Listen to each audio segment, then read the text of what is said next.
अच्छा जी, चलें आज जो नया टॉपिक है हमारा वो है in vitro in vivo correlation.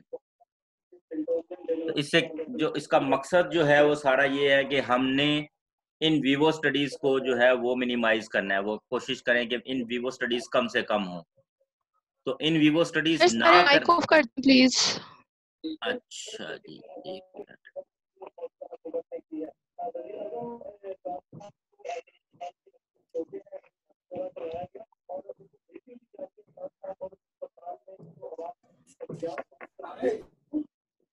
अच्छा जी, अब ठीक है। तो जो इन विवो स्टडीज को ना करने के लिए हमारे पास ये है कि हमारे पास कोई रीजन हो, कोई ऐसा रिलेशनशिप हो कि हम इन विट्रो स्टडी कर लें और उसको फिर हम कहें कि जी ये इन विट्रो रिजल्ट्स इस तरह के आ रहे हैं, तो उस हिसाब से इन विवो रिजल्ट्स को हम प्रिडिक्ट कर सकें कि ये कैसे होंगे। ठीक है, तो ये जैसे जैसे आगे जाके डिस्कस करेंगे ये चीज़ें क्लियर होती होंगी। थोड़ा सा ये मुश्किल टॉपिक है, थोड़ा सा अंडरस्टैंडिंग मतलब शायद इसके ऊपर थोड़ा सा समझाना मुश्किल होगा, क्योंकि वो बोर्ड के ऊपर चीज़ें बना बना के सिखाना ज़रा इजी वे होता है। बहरहाल लेट्स ट्राई इट। अच्छा जी, अगली स्लाइड क्यों नहीं आ रही? हाँ जी, होता क्या है कि जो स्लो रिलीज हैं या कंट्रोल रिलीज टैबलेट्स हैं या जो भी फॉर्मुलेशंस हैं, उनके अंदर जो रेट लिमिटिंग स्टेप है, अभी हम लास्ट डिस्कस कर चुके हैं रेट लिमिटिंग स्टेप को। उनके अंदर रेट लिमिटिंग स्टेप जो है वो क्या होता है, डिसोल्यूशन, कि जब जब ड्रग डिसोल्यूट हो जाएगी जैसे ही, तो वो फिर एब्जॉर्ब भी इजीली हो जाएगी। तो रेट लिमिटिंग स्टेप अगर हमें पता हो कि ये इसमें कितना टाइम लगेगा, तो उसमें हम एब्जॉर्प्शन को भी प्रिडिक्ट कर सकते हैं कि एब्जॉर्प्शन में कितना टाइम लगेगा। लेकिन उसके लिए हमें जो है वो एक्सपेरिमेंट्स करने पड़ेंगे, उसके लिए हमें डाटा जनरेट करना पड़ेगा और डाटा को वैलिडेट करना पड़ेगा कि जी हाँ, ये जो इन विट्रो एक्सपेरिमेंट है that can be correlated with the in Vivo results. तो IVIVC basically the establishment of a relationship between the release of drug in vitro and its release in vivo. Release in vivo का मतलब ये है कि ये GAD के अंदर जाकर ये टैबलेट्स में से ड्रग निकल आई, रिलीज होगी और वहां से फिर ये ब्लड में किस तरह रिलीज होगी, यानी एब्जॉर्ब कैसे होगी। ठीक है, and its release in vivo और its absorption into the systemic circulation is called the IVIVC. If such a correlation exists, then one is able to predict the plasma concentration time profile of a drug from its in vitro dissolution. यानी अगर एक relationship for example कि एक tablet है वो 5 minute में release डिसोल्यूट हो रही है 5%, और उसी टैबलेट को जब हमने किसी इंडिविजुअल को दिया और 5 मिनट्स में उसकी एक कंसंट्रेशन आ रही है। ठीक है, फिर वो 10 मिनट्स में कितनी रिलीज हुई और 10 मिनट्स में इन विवो कितनी कंसंट्रेशन आई, 15 मिनट्स तक कितनी रिलीज हुई, 15 मिनट्स तक कंसंट्रेशन कितनी आई। ठीक है, इसी तरह आफ्टर 1 आवर कितनी रिलीज हुई, 2 आवर्स कितनी रिलीज हुई। तो जितना टाइम वो रिलीज होने में ले रही है और वही उसी फार्मूलेशन की एक और टैबलेट हमने अगर इन विवो दी हुई है किसी को, और उसकी एब्जॉर्प्शन साथ साथ हम चेक कर रहे हैं कि ये एब्जॉर्ब कितनी देर में हो रही है, तो इन दोनों डाटा को हम कोरिलेट करेंगे। तो अगर वो दोनों एक दूसरे के कोरिलेट स्ट्रेट लाइन आ रही हो कि जब जैसे जैसे ड्रग की डिसोल्यूशन बढ़ रही है वैसे वैसे ड्रग की एब्जॉर्प्शन भी बढ़ रही है, तो इसको हम कहेंगे कि ये एक सक्सेसफुल IVIVC है, successful in vitro in vivo correlation है।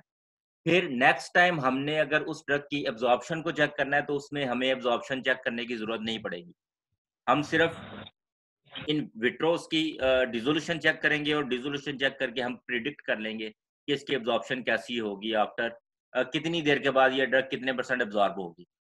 ठीक है जी, उसके बाद recommended to establish correlation with two or more formulation with different release characteristics.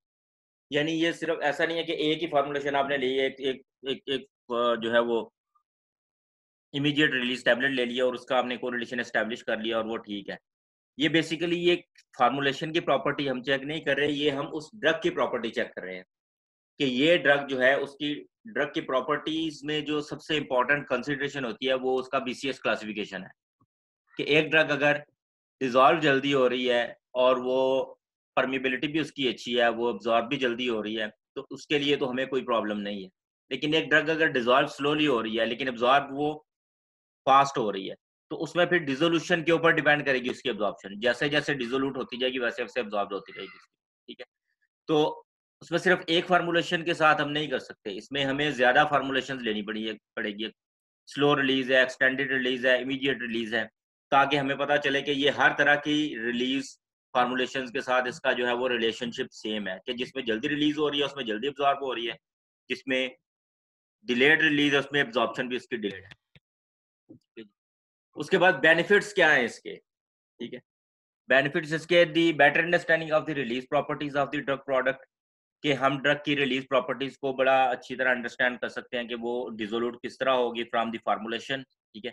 Decrease the number of in vivo studies needed to approve and maintain a drug product on market, यानी अगर हमें अगर फार्मास्यूटिकल इंडस्ट्रीज में भी देखें तो वो इन vivo studies नहीं करते कि हर बैच जो बनाया उन्होंने टैबलेट्स का, उसको वो कभी भी किसी ह्यूमन को दे के तो उसके अंदर उसका प्लाज्मा कंसंट्रेशन लेवल चेक करके इसको वो जो है वो उसका क्वालिटी चेक नहीं करते कि ये एब्जॉर्ब हो रही है ये नहीं हो रही। वो क्या करते हैं, सिर्फ वो उसकी इन विट्रो स्टडीज करते हैं, उसके सिर्फ डिसोल्यूशन स्टडीज करते हैं, और डिसोल्यूशन स्टडीज अगर उसकी पास हो जाती है तो इसका मतलब है कि ये ड्रग डिसोल्यूट हो रही है तो ये एब्जॉर्ब भी हो जाएगी इजीली, ठीक है। तो इस लाइन का मतलब यही है कि needed to approve and maintain a drug product on the market, resulting in an economic benefit as well as a decreased regulatory burden. Economic benefit क्या है इसमें, कि जब आपको इन विवो स्टडीज नहीं करनी पड़ेंगी तो वो definitely they will that will save a lot of budget, क्योंकि इन विवो स्टडीज के ऊपर अच्छा खासा बजट लगता है। आपको जिंदा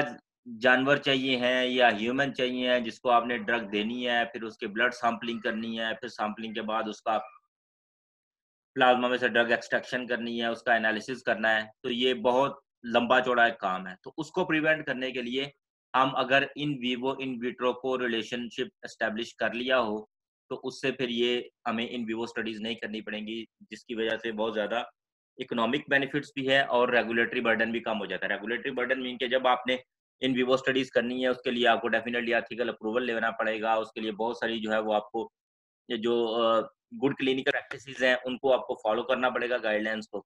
तो ये सारी की सारी जो है वो एक्टिविटीज इनको आप अवॉइड कर सकते हैं बाय आईवीआईबीसी।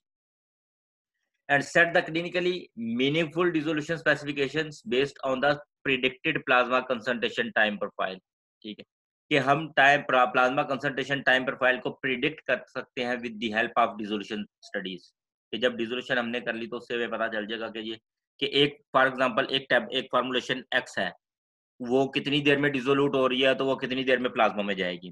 दूसरी एक वाई टैबलेट है, वो कितनी देर में, वो अगर कम टाइम पे डिसोल्यूट होगी तो वो प्लाज्मा में भी कम टाइम में पहुंचेगी या उसकी परसेंटेज ऑफ ड्रग एब्जॉर्प्शन भी कम होगी। तो ये आगे जाके हम सारे कोरिलेशन जो है उसको डिस्कस करेंगे या वो उनके जो है वो स्कैटर प्लॉट्स को शो करेंगे। उसके बाद फिर ways of evaluating the predictability, किस किस तरह से हम कर सकते हैं। Number one, internal predictability. उसमें ये है कि एक ही बैच ऑफ प्रोडक्ट बना है, एक फार्मूलेशन बनी है, उसी फार्मूलेशन में से टैबलेट को लेके या जो भी डोजेज फॉर्म है उसको लेके हमने उसकी इन विट्रो स्टडी करी और उसी की इन विवो स्टडी करके तो कोरिलेशन एस्टैब्लिश कर लिया, ठीक है। The ability to predict the PK profile of the formulation that were used to develop the correlation, ठीक है, कि एक बैच में जो प्रोडक्शन हुई है उसी में से हमने कोरिलेशन एस्टैब्लिश की और उसी बैच के लिए वो एप्लीकेबल है या उसी डोजेज फॉर्म के लिए उसी फार्मूलेशन के लिए एप्लीकेबल है वो, ठीक है, किसी और फार्मूलेशन के लिए वो एप्लीकेबल नहीं है। दूसरी जो वे ऑफ प्रिडिक्टेबिलिटी है दैट इज एक्सटर्नल प्रिडिक्टेबिलिटी। इसमें यह है कि the ability to predict the profile of a lot or formulation that was not used to develop the IVIVC. उसमें यह है कि एक फार्मूलेशन आपने बना ली है और अगली दफा नया बैच आया है तो उसमें आपको आईवीआईबी एस्टेब्लिश करने की जरूरत नहीं है, उसमें सिर्फ आप उसकी इन विट्रो स्टडीज करें और उससे आप कह सकते हैं कि इसकी कोरिलेशन जो है वो होगी विद इन विवो की एब्जॉर्प्शन के साथ। तो नॉर्मली जो है वो एक्सटर्नल प्रिडिक्टेबिलिटी होती है कि जब एक दफा आईवीआईबी एस्टेब्लिश हो गया हुआ है तो उसमें हम हर दफा जब भी कोई नई नई फार्मूलेशन बनती है या नया बैच बनता है उसमें इन विवो स्टडीज नहीं करनी पड़ती। तो यूएसए में और यूरोप के अंदर जो है वो बायोइक्विवेलेंस स्टडीज वो भी इसी बेस के ऊपर वेव ऑफ कर देते हैं। वेविंग क्या है, बायो वेवर्स, ये जब बायोइक्विवेलेंस पढ़ेंगे तो उसमें आएंगे कि किस तरह की ड्रग जो है वो हम उसके लिए हमें बायोइक्विवेलेंस स्टडी करने की जरूरत नहीं है। तो वहां पे भी ये काम करते हैं कि जी वो बायो इक्विवेलेंस स्टडी नहीं करते, क्योंकि बायो इक्विवेलेंस का क्या मतलब है कि लाइफ के अंदर इक्विवेलेंस, बायो जहाँ पे आगे उसका मतलब है कि ये इन विवो है, ठीक है। तो बायो इक्विवेलेंस को प्रिवेंट करने के लिए वहां पे भी अगर एक in vitro in vivo correlation establish है तो उसमें सिर्फ इन विट्रो स्टडीज करके तो वो इसको ड्रग प्रोडक्ट को पास कर देते हैं कि जी ठीक है, ये जो नई एक फॉर्मुलेशन आई है, ये एक जो नया ब्रांड आया है, ये पहले वाले ब्रांड के इक्विवेलेंट है, ठीक है। वैसे जो एक प्रोटोकॉल है या जो एक रिक्वायरमेंट है कि जब भी कोई नया ब्रांड आएगा किसी ड्रग का, तो that must be bio equivalent with the उसका जो भी ब्रांड लीडर है, उसका जो भी जेनेरिक जो भी इसका मदर ब्रांड आप कह लें, कि जिस कंपनी की रिसर्च प्रोडक्ट है उसके साथ वो बायो इक्विवेलेंट होना चाहिए। लेकिन कुछ ऐसी ड्रग्स जिनमें अच्छा आईवी-आईवीसी कोरिलेशन एस्टेब्लिश हो चुका हो, वहाँ पे इन विवो स्टडीज़ की ज़रूरत नहीं है। सिर्फ़ in vitro bio equivalence study के लिए सिर्फ़ वो जो उसके डिसोल्यूशन स्टडीज़ को कंपेयर करके 2 प्रोडक्ट्स की, तो वो उसको पास कर देते हैं कि ये ठीक है, ये दोनों इक्विवेलेंट हैं। अच्छा, अब उसके बाद लेवल्स ऑफ आईवी-आईवीसी 3 तरह के लेवल्स हैं कि किस-किस तरीके से आईवी-आईवीसी करते हैं, ठीक है? Number 1 level A. Level A correlation is the highest level of correlation. इसमें हम क्या करते हैं कि हम हर पॉइंट को दूसरे पॉइंट के साथ रिलेट करते हैं। यानी एक टैबलेट ली हमने, एक फार्मूलेशन की, समझ लें कि 2 टैबलेट्स ली। एक टैबलेट हमने इंडिविजुअल को दी, एक टैबलेट हमने डिसोल्यूशन पे लगाई, ठीक है? यानी ये एक टैबलेट नहीं करते, नॉर्मली ये 6-6 का बैच करते हैं कि 6 टैबलेट्स की डिसोल्यूशन लगाई है और 6 डिफरेंट इंडिविजुअल को एक-एक टैबलेट दी हुई है। ठीक। उसके बाद फिर देखते हैं कि जी ये एब्ज़ॉर्ब कितने-कितने टाइम पे हो रही है। यानी उसका प्लाज़्मा कंसंट्रेशन टाइम लेवल देखते हैं कि ये कितना टाइम लगा है इसको मैक्सिमम एब्ज़ॉर्प्शन होने में। और फिर उसकी डिसोल्यूशन देखते हैं कि इसको मैक्सिमम डिसोल्यूट होने में कितना टाइम लगा है। तो जिस-जिस टाइम पे उसकी एब्ज़ॉर्प्शन देखी, उसी-उसी टाइम पे उसकी डिसोल्यूशन देखी। कि डिसोल्यूशन कितनी ड्रग डिसोल्यूट हो चुकी है। डिसोल्यूशन में हम क्या करते हैं कि ड्रग डिसोल्यूट हो रही होती है और हम टाइम टू टाइम वहाँ से सैंपल निकालते हैं और उसमें कंसंट्रेशन देखते हैं कि कितनी कंसंट्रेशन है इसमें, ठीक है? इसी तरह करते हैं ना, डिसोल्यूशन स्टडी की हुई है आपने कभी लैब में? Yes sir. अच्छा, हाँ, ठीक है, फिर आपको आइडिया होगा इसका कि हम टैबलेट वो चल रही होती है उसके अंदर, उसमें से हम सैंपल लेके तो उसका स्पेक्ट्रोफोटोमीटर पे या जो भी एनालिटिकल मेथड है उससे हम उसको एनालाइज़ कर लेते हैं। फिर उनको हम कंपेयर करते हैं हर टाइम पॉइंट के साथ इन विट्रो स्टडी को इन विवो के साथ, ठीक है? ये भी ग्राफ आएगा तो फिर इसको डिटेल समझ आएगी। Level A correlation compares the percent drug released versus percent drug absorbed. यानी कितने परसेंट ड्रग रिलीज हुई और कितने परसेंट एब्जॉर्ब हुई हर टाइम पॉइंट के ऊपर, ठीक है? इसीलिए इस पे लिखा हुआ है कि is the highest level of correlation and represent point to point relationship between in vitro dissolution and in vivo input rate of drug from the dosage form. उसके बाद फिर once a level A correlation is established and in vitro dissolution profile can serve as a surrogate for in vivo performance. इसमें जब एक दफा ivy-IVC establish हो गया, level A correlation establish हो गया, तो उसमें फिर हम इन विट्रो स्टडी जो जो रिजल्ट्स हैं उसकी डिसोल्यूशन प्रोफाइल को हम कोरिलेट कर सकते हैं। यानी कि डिसोल्यूशन प्रोफाइल जो है वो बेसिकली रिप्रेजेंट कर रहा है उसकी एब्जॉर्प्शन प्रोफाइल को भी, ठीक है? A change in manufacturing site, method, raw material supplies, minor formulation, modifications, and product strength using same formulation can be justified without need for additional human studies. इसमें ये भी जब लेवल ए कोरिलेशन हो, क्योंकि ये कोरिलेशन हम basically उस drug के लिए कर रहे हैं, ठीक है? उसके साथ उसमें अगर उसकी मैन्युफैक्चरिंग साइट हमने चेंज कर ली, फॉर एग्जांपल एक किसी एक इंडस्ट्री में बनाया, दूसरी किसी और इंडस्ट्री में जाके अगर उसी ड्रग की टैबलेट बनाई है, तो उसमें हमें स्टडी करने की ज़रूरत नहीं है दोबारा इन विवो, ठीक है? या हमने मेथड चेंज किया उसका कि अगर हमने एक ड्राई ग्रैन्युलेशन मेथड से बनाया है, तो या फिर कोई वेट ग्रैन्युलेशन मेथड है या जो भी different methods of the formulation है उसकी टैबलेट की, मेथड चेंज किया है, तो फिर भी हमें उसकी इन विवो स्टडीज़ नहीं करनी पड़ेगी once a level A correlation is established. इसी तरह रॉ मटेरियल अगर चेंज किया उसका, डिफरेंट इंडस्ट्रीज जो है वो एक्सिपिएंट्स डिफरेंट सोर्सेज से लेते हैं, तो अगर रॉ मटेरियल उसका या जो उसका एपीआई है उसकी सोर्स अगर डिफरेंट है, तो उसमें भी हमें नए सिरे से आईवी-आईवीसी करने की जरूरत नहीं है उसकी, या इन विवो स्टडीज करने की जरूरत नहीं पड़ेगी। Minor formulation modification, minor formulation modification mean के उसके अंदर आपने अगर एक्सिपिएंट चेंज कर दिया है या उसके अंदर आपने कोई बाइंडिंग एजेंट दूसरा यूज किया है, या उसको आपने फॉर्मूलेशन को और किस तरह आप चेंज कर सकते हैं कि एक अगर टैबलेट आपने बनाई है, क्या नाम है आपका, आपने ओवल टैबलेट बनाई है, उसको आपने दूसरी टैबलेट में कन्वर्ट कर दिया या व्हाटएवर जो भी माइनर चेंजेस, मतलब ये नहीं है कि आपने एक टैबलेट जो है वो बनाई है और उसको आपने एक्सटेंडेड रिलीज बना लिया है या उसको आपने सस्टेन्ड रिलीज बना लिया, तो उसको आप उसके लिए आपको फिर नए सिरे से स्टडी करनी पड़ेगी। थोड़ी बहुत अगर फॉर्मूलेशन में चेंज है, तो वो भी एक्सेप्टेबल है, इस तरह की रिलेशनशिप अगर एस्टेब्लिश हो चुका है तो उसमें हमें फिर दोबारा इन विवो स्टडी नहीं करनी पड़ेगी। एंड प्रोडक्ट स्ट्रेंथ मीन कि अगर आपने एक टैबलेट बनाई है 50 मिलीग्राम की और आपने उसके लिए आईवीसी एस्टेब्लिश कर लिया हुआ है, उसी ड्रग की अगर आपने 100 मिलीग्राम की टैबलेट बनाई है by using the same method, तो उसके लिए आपको आईवीसी करने की जरूरत नहीं पड़ेगी या उसके लिए इन विवो स्टडीज की जरूरत नहीं पड़ेगी।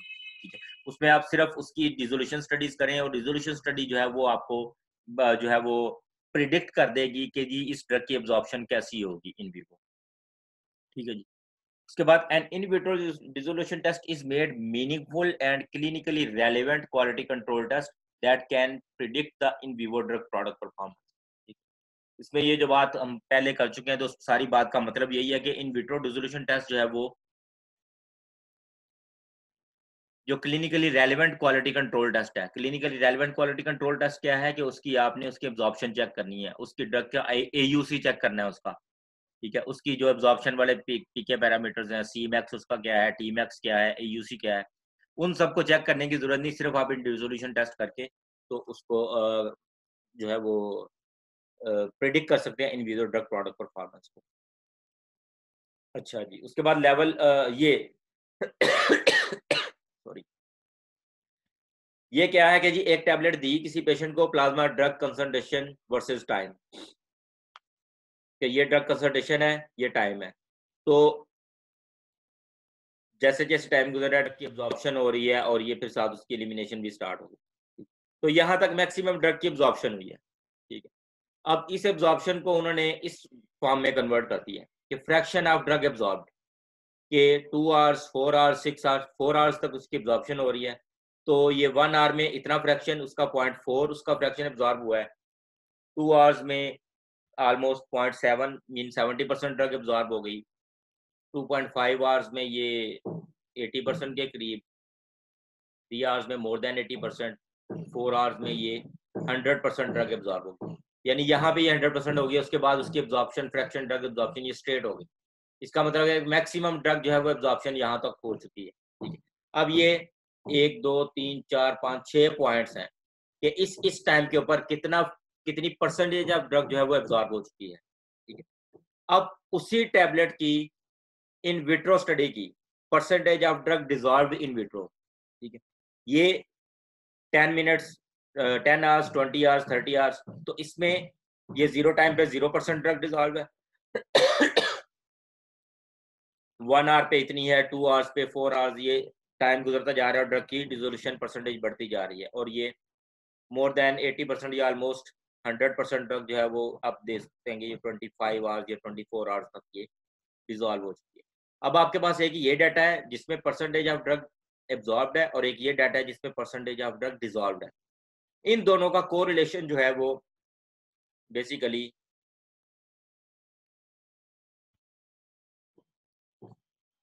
ये है IVC, in vitro in vivo correlation के। ये अगर आप देखें तो ये एक स्ट्रेट लाइन है कि percentage of drug dissolved and percentage of drug absorbed. अच्छा, ये यहाँ पे शायद गलत लिखा हुआ है, रिदा रहमान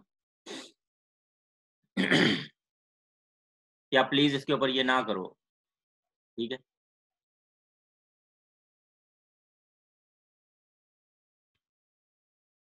चलो अच्छा, ये इस ग्राफ की आपको समझ आ रही है अब? ये मेरे ख्याल में एक साइड के ऊपर परसेंटेज ऑफ ड्रग एब्जॉर्ब होना चाहिए था, ये गलत है शायद, ये बुक के अंदर जो है ना कि एब्जॉर्प्शन को उसकी डिसोल्यूशन के साथ को रिलेट किया है। तो ये जैसे जैसे ड्रग की एब्जॉर्प्शन बढ़ती है, डिसोल्यूशन बढ़ रही है, वैसे वैसे एब्जॉर्प्शन भी बढ़ रही है उसकी। इसको हम कहते हैं कि ये पॉइंट टू पॉइंट को रिलेशन है। हमने 4-5 पॉइंट एक ही टैबलेट के यूज किए, एक ही टैबलेट की डिसोल्यूशन की और उसी टैबलेट मीन के उसी की बैच की दूसरी जो टैबलेट है जो कि एक सेम प्रोसेस से सेम मैकेनिज्म से बनी थी, सारी इकट्ठी बनी थी दोनों टैबलेट्स, एक को हमने इन विट्रो स्टडी की और एक की इन विवो स्टडी की और उसमें हमने पॉइंट टू पॉइंट को रिलेशन चेक किया है। ठीक है, तो ये है लेवल ए को रिलेशन। ठीक, अब उसके बाद आ जाता है कोई क्वेश्चन है इसमें तो वो पूछ ले। सर ये डी वाला जो है इसकी मतलब क्लियर समझ नहीं आई, फर्स्ट वाले दोनों की समझ आ गई, लास्ट वाले की समझ नहीं आई, इसको थोड़ा दोबारा एक्सप्लेन कर दें। पहले वाला है एब्जॉर्प्शन का डाटा, ए वाला। बी में उसी एब्जॉर्प्शन को हमने परसेंटेज में कन्वर्ट कर दिया कि कितने टाइम पे कितने परसेंट ड्रग एब्जॉर्ब हुई है, ठीक है, फ्रैक्शन ऑफ ड्रग एब्जॉर्ब, ठीक है। तीसरा जो है ये है डिसोल्यूशन, कि कितने परसेंट ड्रग कितने टाइम में डिसॉल्व हो रही है, ठीक है। अब ये यहाँ पे भी एक परसेंटेज का हमारे पास रिजल्ट है, ये वाई एक्सिस पे देखें 0, 20%, 40%, 60%, यहाँ पे भी 0, 20%, 40%, 60%। अगर हम इसको फ्रैक्शन को परसेंटेज में कन्वर्ट करें तो ये परसेंटेज में आ जाएगी, ठीक है। अब इस परसेंटेज को इस परसेंटेज के साथ रिलेट किया हुआ है कि जब ये इसकी डिसोल्यूशन 20% थी तो उसकी एब्जॉर्प्शन भी 20% थी, ठीक है। जब उसकी, या अगर 20% नहीं भी थी तो एक रिलेशन था। फॉर एग्जांपल जब डिसोल्यूशन 20% थी तो एब्जॉर्प्शन 10%, जब डिसोल्यूशन 40% हो गई तो एब्जॉर्प्शन 20% हो गई, डिसोल्यूशन 60% हो गई तो एब्जॉर्प्शन 30% हो गई, तो एक डायरेक्ट रिलेशनशिप एस्टेब्लिश हो गई। ये वाला जो ग्राफ है ओके सर, ये, सर जी यस सर, सर मुझे उसकी समझ आ गई, लेकिन मैं कह रही हूँ जो टाइम है, यानी कि उसमें अगर देखा जाए सर बी वाले में, तो मतलब उसमें टाइम 4 आवर्स और लास्ट वाले में यानी कि 10-20 आवर्स, तो इसको हम इससे रिलेट नहीं करेंगे, हम जो जस्ट उनकी परसेंटेजेस से ही करेंगे। जी जी जी, चौथे वाले ग्राफ में डी के अंदर टाइम नहीं आ रहा, इन दोनों की यस परसेंटेजेस आ सर। रही हैं, ठीक है ना। कि ओके यानी सर। चार, ये ओके हर पॉइंट्स लिए ना हमने, 0.1, 0.2, 0.3, 0.4, उसके ऊपर एक परसेंटेज की वैल्यू है, ठीक है। तो उन परसेंटेजेस को, दोनों तरफ परसेंटेजेस हैं इसमें, सिर्फ एक इसमें गलती है, ये एक साइड के ऊपर परसेंटेज अब्जॉर्ब होना चाहिए था, ये गलत है इसमें। ये बुक के अंदर, ओके सर। शारजा के अंदर काफी सारी मिस्टेक्स हैं वैसे इस तरह की छोटी छोटी, ओके लेकिन सर। बहरहाल जी कोई और क्वेश्चन पूछ रहा है। सर जब भी हमारे पास लेवल ऑफ कोरिलेशन ए होगा तो ये स्ट्रेट लाइन आएगी? स्ट्रेट लाइन आएगी, या एक उसके अंदर एक एक्सेप्टेबिलिटी होती है, जिस तरह ये मैंने आपको बताया हुआ है कि कोरिलेशन जो है उसमें 0.999 अगर है तो जरूरी नहीं कि बिल्कुल ये स्ट्रेट लाइन है, या हर पॉइंट इसमें तो बड़ा आइडियल नजर आ रहा है ना, ये बिल्कुल स्ट्रेट लाइन है। लेकिन अगर कोई एक आध पॉइंट थोड़ा बहुत ऊपर नीचे भी है तो उसको भी हम, एक एक्सेप्टेबिलिटी होती है कि 0.999 अगर उसकी आर स्क्वायर वैल्यू आ रही है तो दैट इज फाइन, ठीक है। तो हर जगह पे जब भी इन विट्रो इन विवो को आपने कोरिलेट करना है तो 100% तो हो ही नहीं सकता ना, तो उसमें फिर आपको एक लेवल, एक जो है एक्सेप्टेबल क्राइटेरिया रखना पड़ता है, कहीं पे भी आपको एक एक्सेप्टेबल क्राइटेरिया रखना पड़ता है, ठीक है। जिस तरह आपके एग्जामिनेशन में भी एक स्टूडेंट जिसके जो 3 क्राइटेरिया में 60 में से 60 मार्क्स आएंगे वो एक आइडियल स्टूडेंट है, ठीक है। लेकिन हर स्टूडेंट के 60 तो नहीं आते ना, उसमें फिर हमने एक एक्सेप्टेबल क्राइटेरिया रखा हुआ है, फिर उसको कैटेगराइज कर दिया हुआ है कि अच्छा चले जिसके 48 से ऊपर आएंगे उसको हम कहेंगे कि ये ए ग्रेड का स्टूडेंट, ठीक है। जिसके ये 30 मार्क्स आ जाएंगे वो भी एक्सेप्टेबल है हमारे लिए, ठीक है। तो इसी तरह इसमें भी एक एक्सेप्टेबल क्राइटेरिया होता है हर जगह, ठीक है। ये तो बड़ा आइडियल रिजल्ट आ रहा है ना इस पर, लेकिन थोड़ी बहुत वो होती है, एक्सेप्टेबिलिटी होती है, ठीक है जी। अच्छा, उसके बाद जी कैटेगरीज लेवल बी कोरिलेशन, ये थोड़ा सा कंफ्यूजिंग है, लेकिन इसमें अगर आपको याद हो हमने जो लास्ट सेमेस्टर में एक टॉपिक पढ़ा था मीन रेजिडेंस टाइम, पीछे वाली स्लाइड में अगर देखें तो उसमें हमने एब्जॉर्प्शन हर टाइम पॉइंट पे चेक की हुई थी। मीन रेजिडेंस टाइम में हमारे पास सिर्फ एक ही वैल्यू होती है कि mean time of for which drug is residing in the body, ठीक है। तो लेवल बी कोरिलेशन में भी ये करते हैं कि जी उसकी मीन रेजिडेंस टाइम, कि कितना टाइम उसका बॉडी के अंदर रहता है, और फिर उसकी जो डिसोल्यूशन है उसका मीन टाइम, ठीक है। तो utilises the principle of statistical moment theory. Statistical moment theory basically यही है कि जी मीन रेजिडेंस टाइम जो है वो स्टैटिस्टिकल मोमेंट थ्योरी का एक टाइप है आपका, in which mean sir in mean vitro residence dissolution time, time को रिपीट करते हैं। सॉरी रेजिडेंस टाइम को रिपीट करते हैं। मीन रेजिडेंस टाइम वो होता है कि the average time spend by a single molecule in the body. उसमें हमने ये देखा है कि जब ड्रग एक बॉडी के अंदर जाती है, कुछ ड्रग्स फौरन बॉडी में से एलिमिनेट हो जाती हैं, कुछ जो है आफ्टर 10 आवर्स होती हैं, 20 आवर्स कंटिन्यूसली ड्रग एब्जॉर्ब भी हो रही है और एलिमिनेट भी हो रही है, ठीक है। कोई मॉलिक्यूल्स ज्यादा देर तक स्टे करते हैं, कोई मॉलिक्यूल्स कम टाइम तक स्टे करते हैं। फिर हम उन सारे के सारे मॉलिक्यूल्स के टाइम को ऐड करके तो उनके नंबर ऑफ मॉलिक्यूल पे डिवाइड करते हैं, उससे हमें पर हमारे पास मीन रेजिडेंस टाइम आता है, ठीक है। तो लेवल बी कोरिलेशन में क्या करते ओके हैं कि सर। ड्रग का इन विवो जो प्रॉपर्टी है वो उसका मीन रेजिडेंस टाइम है, और इन विट्रो प्रॉपर्टी उसकी जो है वो उसका मीन डिसोल्यूशन टाइम है। मीन डिसोल्यूशन टाइम मीन कि आपने 5 मिनट्स के बाद सैंपल लिया, 10 मिनट्स पे सैंपल लिया, 20 मिनट्स पे सैंपल लिया, 30 मिनट्स पे सैंपल लिया, उन सब की डिसोल्यूशन को आपने चेक किया, कंसंट्रेशन को देखा कि कितनी कितनी ड्रग रिलीज हुई है टैबलेट में से, और उन सब को आपने ऐड करके नंबर ऑफ ऑब्जर्वेशन पे डिवाइड कर दिया, तो आपके पास मीन डिसोल्यूशन टाइम आ गया। इसमें लेवल बी कोरिलेशन में यह है कि सिंगल सिर्फ पॉइंट है, इसमें एक ही पॉइंट है, वो mean dissolution time and mean residence time, उन दोनों को आप कंपेयर करते हो कि अगर मीन डिसोल्यूशन टाइम और मीन रेजिडेंस टाइम आपस में कंपेरेबल है, यानी मीन डिसोल्यूशन टाइम उसका जो है वो सपोज है 2 आवर्स और उसका मीन रेजिडेंस टाइम भी 2 आवर्स है, या फिर आपने 4 फार्मूलेशंस की हैं और उनमें से जिसका 2 आवर्स है मीन रेजिडेंस डिसोल्यूशन टाइम और उसका मीन रेजिडेंस टाइम 4 आ रहा है, जिसका 3 है उसका 6 है, तो ये इसको कहेंगे कि ये लेवल बी कोरिलेशन है। ठीक है, ये कोई बहुत ज्यादा इंपॉर्टेंट नहीं है, ये परफॉर्म नहीं होती नॉर्मली, ठीक है, but it utilises all in vitro and in Vivo data, but this is not point to point correlation. ये कह लेंगे जो पिछले वाले में हमने किया उसमें जितनी भी हमारे पास 4 5 6 ये जो ये वाले जो पॉइंट्स हैं, ये जो पॉइंट्स हैं, इन सब का मीन अगर हम ले लें दोनों साइड से, इसकी परसेंटेज का मीन और इसकी परसेंटेज का मीन अगर आसान समझने के लिए, तो उसमें सिर्फ एक ही पॉइंट बनेगा हमारे पास इधर, उसका कंपैरिजन है, तो ये लेवल बी कोरिलेशन, ठीक है। इस can not justify the formulation modification. अब ये है कि अगर आपके पास लेवल बी आपने कोरिलेशन एस्टैब्लिश किया हुआ है, तो उसको हम जब भी कोई चेंज करेंगे फॉर्मुलेशन में, कोई एक्सिपिएंट चेंज किया है, कोई मैन्युफैक्चरिंग मेथड चेंज किया है, कोई इंडस्ट्री चेंज किया है, तो उसके लिए हम एक जगह पे अगर एक रिलेशनशिप एस्टैब्लिश्ड है तो उसको हम नई जगह पे जाके उसको उसी को यूटिलाइज करके तो वेव ऑफ नहीं कर सकते नई स्टडी को, ठीक है। अच्छा जी, उसके बाद आ गया लेवल सी कोरिलेशन, ये थोड़ा सा समझने वाली चीज है इसमें। लेवल सी कोरिलेशन एस्टैब्लिशेस लेवल सी को हम कल ना कर लें क्योंकि अभी टाइम इसके ऊपर शो हो रहा है कि जी टाइम थोड़ा है, ये जो क्योंकि 40 मिनट्स का लेक्चर है ना, ओके सर, कल इसको आप करें। ये जो 2 लेवल्स है ना, इसको आप बैठ के पहले अच्छी तरह बुक में से देखें, मैं प्रेजेंटेशन भी शेयर कर देता हूँ, ठीक है, और इसको आप जो है ना वो देखें, फिर कल हम लेवल सी को करेंगे, क्योंकि इसके अंदर अभी अगर उसकी एग्जांपल सारी नहीं कर सकेंगे तो फिर उसका फायदा नहीं होगा, ठीक, तो इसको हम कल करेंगे। बाकी ये जो चैप्टर है ये भी मैं शेयर कर देता हूँ आपके साथ, ये शार्जल का पूरा चैप्टर शायद मैंने शेयर किया हुआ है आपसे या नहीं? क्या हुआ सर? अच्छा चलें, ये जो कोरिलेशन वाला पार्ट है ये मैं आपसे शेयर कर देता हूँ, उसका चैप्टर भी आप पढ़ें और ये प्रेजेंटेशन देखें और उसकी रिकॉर्डिंग भी सुन के आप समझ लें, तो फिर बाकी जो है वो हम कल इसको डिस्कस करेंगे। अभी तक का कोई क्वेश्चन आया तो वो बता दें। सर एक बार लेवल ऑफ कोरिलेशन ए की डेफिनेशन रिपीट कर दें, मतलब थोड़ा लेवल ए कोरिलेशन अभी आपने ये देख लिया ना कि हमारे पास 1 2 3 4 5 6 7 1 2 3 4 5 6 7 8, ठीक है, हमारे पास ये 7 8 पॉइंट्स इसके हैं और 7 8 पॉइंट्स इसके हैं।